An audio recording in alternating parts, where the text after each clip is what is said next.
한국인 성인 7명 중 1명, 특히 40대 남성의 28.9%가 고중성지방 혈증이라고 합니다. 이렇게 중요한 중성지방, 그래서 오늘은 중성지방에 대해서 알아보려고 합니다. 이 영상에서는 중성지방에 관한 좋은 사례가 나와서 먼저 소개해드리려고 하는데요. 영상에서는 약국에 방문하신 혈압약 복용 중인 중년 여성이 등장합니다. 혈압 조절이 안 돼서 혈압약 용량을 올리는 과정에서 약사님이 혈액 검사를 권해보니까 검사 결과가 중성지방이 700이 넘게 나온 사례입니다. 그 이후에 약사님 조언에 따라서 중성지방이 낮아지고 혈압도 다시 내려와서 혈압약을 줄이게 된 것뿐만 아니라 당뇨 수치까지 다시 안정됐다는 사례가 나옵니다. 왜 중성지방이 혈압과 당뇨 같은 대사증후군에도 영향을 미치는지, 혈압이나 당뇨 환자들도 왜 중성지방을 신경 써야 하는지, 중성지방을 낮추려면 어떻게 해야 하는지 이번 영상을 통해서 알려드리려고 합니다. 건강검진 받으시고 나서 중성지방이나 콜레스테롤 높게 나왔을 때 대부분 가장 먼저 이렇게들 말씀하세요. 내가 고기를 너무 많이 먹었나? 이제 삼겹살이랑 튀김 좀 끊어야겠다. 또는 고기나 기름진 음식은 안 먹었는데 왜 고지혈증이 나오지? 물론 기름진 음식을 많이 먹는 것도 좋지 않습니다. 하지만 콜레스테롤이나 중성지방을 낮추겠다고 고기랑 튀김만 줄이면 된다고 생각하시면 콜레스테롤이나 중성지방 수치는 내려가지 않습니다. 왜냐하면 중성지방은 지방만으로 만들어지는 것이 아니기 때문입니다. 이렇게 여러분들이 가진 지방에 대한 오해를 바로잡고 중성지방을 무작정 운동하고 굶어서 줄이는 게 아니라 왜 올라가는지 이해해보고 무엇을 바꿔야지 중성지방을 가장 빠르게 낮출 수 있는지 알아보도록 하겠습니다. 중성지방이 이름부터 뭔가 몸에 안 좋을 것 같죠? 그런데 중성지방 자체가 나쁜 건 아닙니다. 쉽게 말하면 우리 몸의 에너지 저장 형태예요. 우리가 밥이나 빵처럼 음식을 먹고 에너지를 다 쓰지 못하면 남는 에너지는 간에서 중성지방으로 만들어서 지방세포에 저장을 합니다. 그리고 나중에 에너지가 필요할 때 다시 꺼내 쓰는 거죠. 문제는 만들어지는 양이 너무 많거나 근육과 지방 조직에서 처리하는 속도가 따라가지 못할 때입니다. 그러면 중성지방을 실어 나르는 VLDL 같은 입자가 혈액 속에 많아지게 되고 검사에서 중성지방 수치가 높게 나오게 됩니다. 그래서 진짜 문제는 중성지방 자체가 아닌 혈액 속에 남은 중성지방이 떠돌아다니는 상태인 겁니다. 중성지방은 물에 안 녹는 기름이라는 의미에서 중성지방이라고 하는데 이 이름 때문에 사람들이 내가 지방을 많이 먹어서 피 속에 지방이 많아졌구나 라고 생각을 하기 쉽습니다. 그래서 실제로 상담을 하다 보면 고기 많이 안 드신다고 하시는 분들도 천천히 드신 음식들을 물어보면 밥을 2공기씩 드신다던가 면을 좋아하신다던가 아니면 밥 대신 과일을 드시고 빵이나 떡을 간식으로 드시고 또 달달한 커피 드시고 저녁에는 술까지 드시고 하는 경우가 많습니다. 게다가 더워서 추워서 혹은 다리 아파서 운동을 못 하시고 있고요. 이런 분들은 기름진 삼겹살 한번 덜 먹는 것보다도 이렇게 매일 들어오는 탄수화물이나 당류, 술 같은 총량을 먼저 보는 게 훨씬 중요하다고 생각합니다. 앞서 말씀드린 것처럼 중성지방은 그 자체로 나쁜 건 아닌데요. 500이 넘어갈 때는 급성췌장염의 위험이 높아지긴 하지만 검사 기준인 150mg가 넘어가는 정도의 수준이라면 아무 증상이 없습니다. 그렇다고 해서 꼭 안심해도 된다는 말은 아니고요. 제가 드리고 싶은 말은 중성지방은 전조 증상이라는 겁니다. 혈중 중성지방이 높다는 건 이럴 확률이 높아요.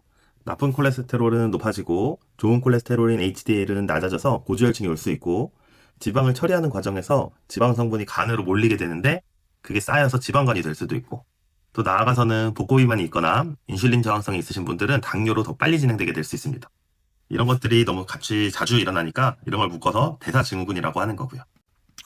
그래서 제가 드리고 싶은 말은 중성지방이 높아서 다른 게 생긴다는 걸 말하는 게 아니라 중성지방이 높을 때 다른 증상이 없더라도 지금부터 꼭 관리를 시작해야 된다는 말을 드리고 싶습니다. 중성지방이 증상이 없더라도 왜 관심을 가지고 잘 관리를 해야 되는지 이제는 잘 이해되셨죠? 그러면 이제 중성지방을 어떻게 하면 낮출 수 있을까? 가장 빨리 낮추는 방법을 알려드리도록 하겠습니다. 중성지방 낮추는 방법은 사실 쉬워요. 여러분도 이미 그 방법을 다 알고 있을 거예요. 과식하지 않고 운동하면서 체중 감량하고 간에서 합성되기 때문에 술을 줄이면 대부분 낮아집니다. 여기에 더 빨리 낮추고 싶다면 중성지방 수치를 낮추는데 근거가 있는 영양제인 오메가3를 3g에서 4g 정도 고용량으로 병행을 하시면 됩니다. 근데 이렇게만 말씀하시면 너무 당연한 얘기니까 제가 사례와 자료를 통해서 제가 생각하는 중요한 것들을 설명을 먼저 해드리도록 하겠습니다. 첫 번째는 술인데요. 술을 드시는 분이라면 술만 우선 중단하셔도 엄청 많이 낮아집니다. 맥주 말고 소주는 괜찮겠지, 제로 소주는 괜찮겠지, 막걸리는 유산균인데 안 됩니다. 제로 소주, 위스키, 막걸리 상관없이 알코올 자체가 중성지방 대사 자체에 영향을 많이 미칩니다. 그래서 질병관리청과 미국 심장학회에서도 중성지방이 높으면 알코올을 끊으라고 권고하고 있습니다. 일예로 중성지방이 계속 조절이 안 되는 수치가 높은 환자가 있었습니다. 이 사람이 교통사고로 2주 정도 입원을 하게 됐는데 그 입원한 2주 동안 술을 안 드셨을 거 아니에요? 그러니까 중성지방이 정상으로 돌아왔다는 말도 있습니다. 이처럼 술만 끊어도 중성지방의 80%가 줄어들기 때문에 음주를 하시는 분이라면 술을 먼저 중단해 보시기를 강력 추천드립니다. 두 번째는 밥보다는 먼저 마시는 당, 액상과당과 디저트를 없애는 겁니다.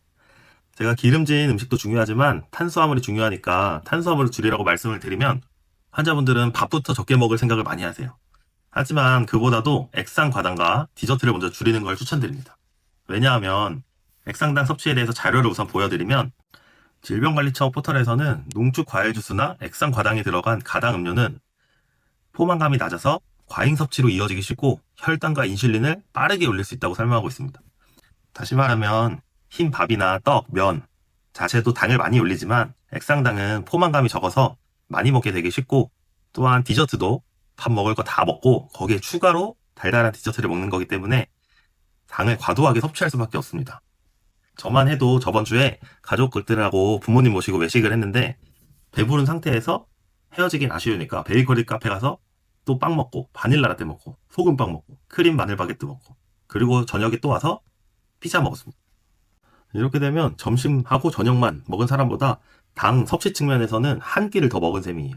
단순 수치로는 1.5배 더 많이 한 셈인데 액상당이 더 안 좋은 이유가 또 있습니다.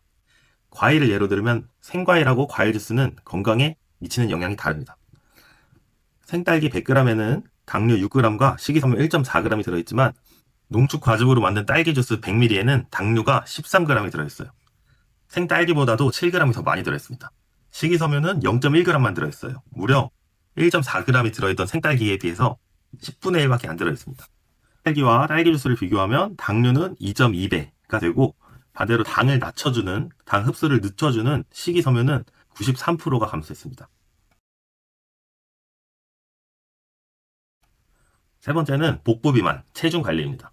복부 비만인 사람은 이미 인슐린 저항성을 어느 정도 가지고 있다고 보셔야 돼요.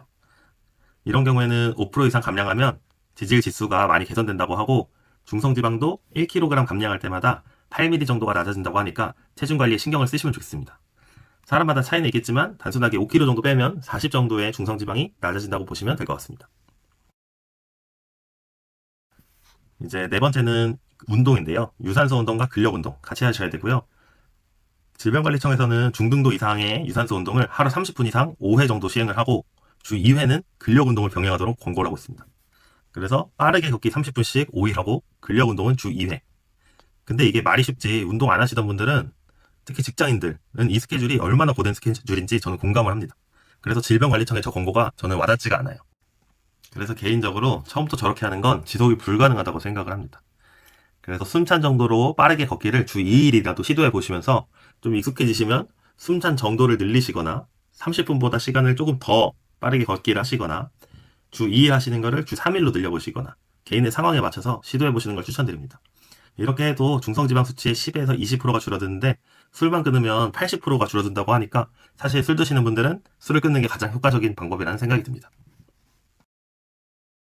마지막은 오메가3인데요. 오메가3를 마지막에 넣은 이유는 가장 안 중요해서가 아니라 앞에 네 가지는 생활습관과 식습관을 바꿔야 하는 거라면 이번에는 영양제에 대한 이야기라서 따로 설명해드리기 위해서 가장 뒤로 뺐습니다. 설명을 듣고 나서 개인 상황에 맞춰서 우선순위를 판단해보시면 좋을 것 같아요. 저는 개인적으로 약국도 출근하고 퇴근하면 아기랑도 놀아줘야 되고 힘든 날 또는 친구들 만날 때 술도 한잔하기 때문에 오메가3는 무조건 먹지 않은 주의입니다. 그래서 오메가3는 저의 채널명에 밸런스가 들어가는 이유를 잘 대변한다고 생각이 돼요. 건강하게 살자고 삶의 재미를 포기할 순 없고 또 인생의 즐거움만 찾다가는 건강을 망칠 수가 있으니까 그 사이에서 밸런스를 잘 맞춰서 살자는 게 제 모토입니다. 이런 데서 제가 원하는 방향이 참 잘 드러나는 것 같아요. 운동하면 중성지방이 10에서 20% 감소하고 몸무게를 줄이면 키로당 8mm 정도가 줄어든다고 나와 있는데 오메가3를 먹으면 10에서 15% 정도가 낮춰준다고 합니다.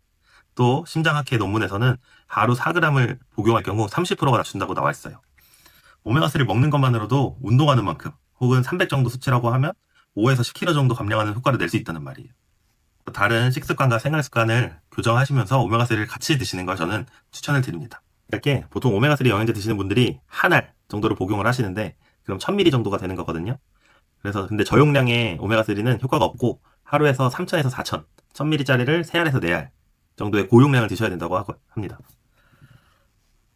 영상 초반에 소개해드린 친절한 양약사님의 사례에서도 오메가3를 4000ml 정도 3달간 복용하셨기 때문에 오메가3를 드시게 된다면 고용량을 적정 기간 동안 드셔야 한다는 걸 미리 말씀드리고 싶습니다. 이렇게 말씀드리면 오메가3만 먹으면 되는 거 아니야? 라고 생각하실 수도 있어요. 근데 오메가3에만 의존할 게 아니라 근본적인 건강을 위해서는 절주나 운동, 식단, 생활 식습관 개선은 조금이라도 개인 상황에 맞춰서 꼭 병행하시면 좋겠습니다. 또한 오메가3는 고용량 복용 시에는 부작용이 나타날 수도 있습니다. 다른 복용 중인 약들을 의사나 약사랑 검토 후에 그리고 상의하신 후에 드시는 것을 추천을 드리고 있습니다. 중성지방에 대해서 알아보는 시간을 가졌습니다. 지방간, 복부비만, 대사증후군이 있으신 분들은 중성지방이 높지 않더라도 영상 보고 도움받아서 꼭 관리하셨으면 좋겠습니다.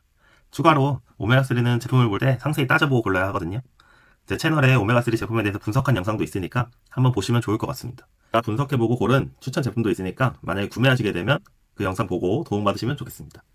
오늘도 영상 도움되셨다면 구독과 좋아요 부탁드립니다.